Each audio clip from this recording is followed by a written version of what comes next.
Oh, folks, I have been a busy boy since the last Lego City update. You wouldn't know it from looking at the Lego City behind me. And in fact, on that note, if anyone knows a magical way to stick these cables, because duct tape's not working and they are all constantly falling down. The Lego City itself hasn't really changed since the last update video that we did, but the rest of the room has had a big tidy. There's been lots of movement. We've got a whole load of new stuff to show you over that way. It's time for a little tour. But this is what I'm talking about with the tape. Weirdly, the same tape holding these up, the lights stay up fine, but these cables just won't stay up. The duct tape just falls off constantly, and I mean, it doesn't look great, does it, when you've just got a load of cables everywhere. They're so nicely hidden when they're tucked up there, but no matter how many times I tape them up, they come back down again. So if anyone's got any suggestions about how I can get them up there, there's not really anywhere in here to cable tie them to or anything like that. It's a frustration because the Lego City itself would be looking super duper if we could just sort out the lighting. It's been the same story all the way through, but this isn't really an update on the Lego City. Like I say, nothing has actually changed in the city itself since the last video, other than possibly moving a few of these buildings around down here to make room for a bit more storage, because I've given all of the stored Lego, the unbuilt Lego, a big tidy up so that I could free up this space, because what we have started on is the Winter Village. So these are the Winter Village sets that we've done so far. These have all been done on live streams while Anna's been building something else. So we've got those first 3 sets up and running. We've got the main street that we started on the most recent stream, which is going to be a little train going around it. You can see I've got a whole bunch of white base plates. I've got some of these IKEA boxes in white that we're going to be using to give a little bit of height and depth to the Winter Village. The Winter Village, the idea is it covers these tables entirely, and these are the rest of the sets that we've got. Not necessarily to be a part of it, but these are the Christmassy themed ones that we've got. So we've obviously got the Home Alone set at the back and the Nightmare Before Christmas as the big sets. I don't know if I'm going to use the Christmas tree in the village, but we've got some of the older sets. So we've got the fire station up there. We've got Santa Claus here. The main street that's part way through. We've got the Elf Clubhouse behind that. And then that's the gingerbread house in there. So we've got quite a few Winter Village sets that, once they're combined with the stuff that we got in the advent calendars, and like I say, getting a train around for the tram to run on, which I am going to power. I have got a motor and a sensor ready to power the tram. We just need to get some track and obviously plan a layout, but we have officially begun, and even the bit that is at the back there is looking pretty cool. So this is now a thing. We are going to get a Winter Village up and running before the year is done, and it's going to look awesome. But that's not all I've been working on. Look behind me, because up here I have cleared off pretty much everything off the top here that doesn't fit into the themes that I want to have on the top. I've not started arranging or displaying this stuff yet, but I mentioned on one of my previous videos this will be moving. And the football stadium is going to have to stay there for now, and I need a plan for the Ghostbusters car, which still needs reassembling after moving. It's in pieces in there. But the majority of everything else fits into the pirate, castle, medieval theme that the whole of this top area is eventually going to be. I need to get some lights up there because it's a little bit darker up there than it is down here. But I'm not going to buy any more of these lights until I've fixed this problem. So yeah, that's very much a work in progress, but that's going to look really, really cool. The reason the football stadium is up there, follow me into the office, is because at the back of the office where I used to have the football stadium and a few other bits and bobs, I now have my little Marvel Lego City street, which looks a little bit out of scale because we have got the X-Mansion in there. I've built the X-Mansion, and we've had quite a few discussions about this on TikTok. The reason this looks out of scale, and some people are really refusing to accept this, but this is the reason it looks out of scale. It's the Sanctum Sanctorum, which is off scale. The other three, if you look at them in isolation, are perfectly in scale with each other. The Sanctum Sanctorum is modular scale, fits perfectly in a Lego City, perfect for minifigs. It is minifig, modular, Lego City scale. The other three are not, but they are all in scale with each other. Because if you think of the Daily Bugle is supposed to be a skyscraper. The Sanctum Sanctorum is a 3-story house. There's no way it should be more than halfway up the Daily Bugle. So the Daily Bugle is below minifig scale.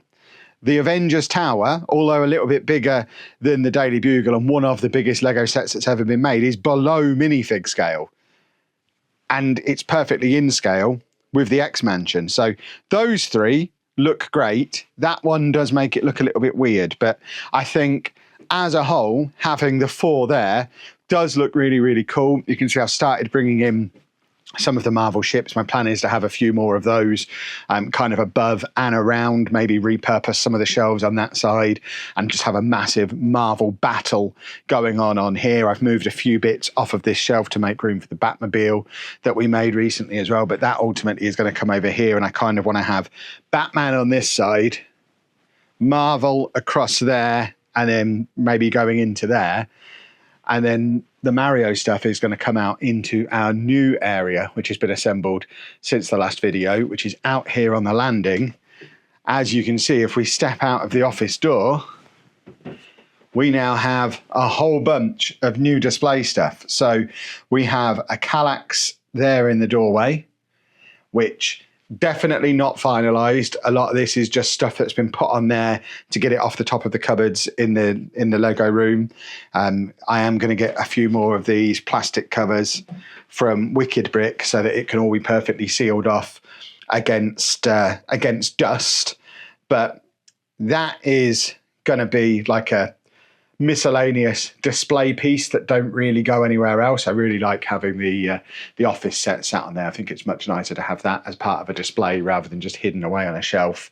Some of the cooler sets like the Pac-Man set, the Vespa with Groot on looks really cool on there. So I am happy with how some of these little boxes look. I'm probably not going to leave the Audi there. The Xbox will probably move. The Millennium Falcon will probably move. But this is very much a work in progress, but already looking cool. And I was a little bit concerned that I wouldn't still be able to fit in the office, but here I am walking sideways on, because a few people have doubted this on TikTok. There you go.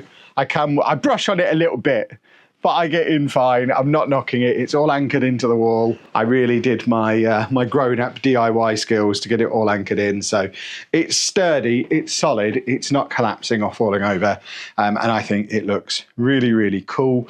And then over here, we've got even more display stuff. So I think, did we have the 3 shelves in last time? Because I wish we didn't, because if you look at this, you can see that with a little bit of forward planning, I would have had the shelves probably starting from this sort of height and have them running along here. And I could have had these 2 cabinets flat against that wall with the shelves running above them. And then we'd have had all of that wall space there for more art sets like the Spider-Man one we've got down there. But me being me, rushed to get that first shelf in.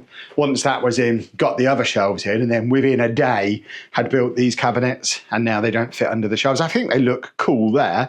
These are IKEA glass cabinets, magnetized doors, so they're not going to keep themselves shut. So again, they're going to keep the dust off. We haven't really put much in the way of sets in here yet. Just a few bits and bobs, just really as a proof of concept, because I'm still not sure. I might be taking the shelves down, doing a bit of filling and painting and rotating it all so that they are against the wall with the shelves above them. But at the same time, I do think it looks pretty cool like that and gives us so much more display space. All of that stuff that was previously just kind of dumped on top of the shelves in here, we now don't need to do that, because we've got spare display space here, spare display space here. Even the shelves in my office, they aren't rammed full. I'm planning on moving a lot of the comic books and bits and pieces out as well, and really focusing on this being Lego display stuff in here as we really go all in on the Lego. So I think we do have a lot more room for display stuff now in general, which is going to make it ultimately easier to have our displays and our projects going on in here. As time goes on, the boxes here will start to empty, so we'll start to free up more of the shelf space. And the plan is still Lego City Street with a train running in the front, Lego City Street with a train running round the back. You can see we do have the train track in there already. At the top there, we'll have to just keep the football stadium there. It doesn't fit anywhere else in the house. It's enormous. But then we'll have the medieval, Viking, pirate area at the top.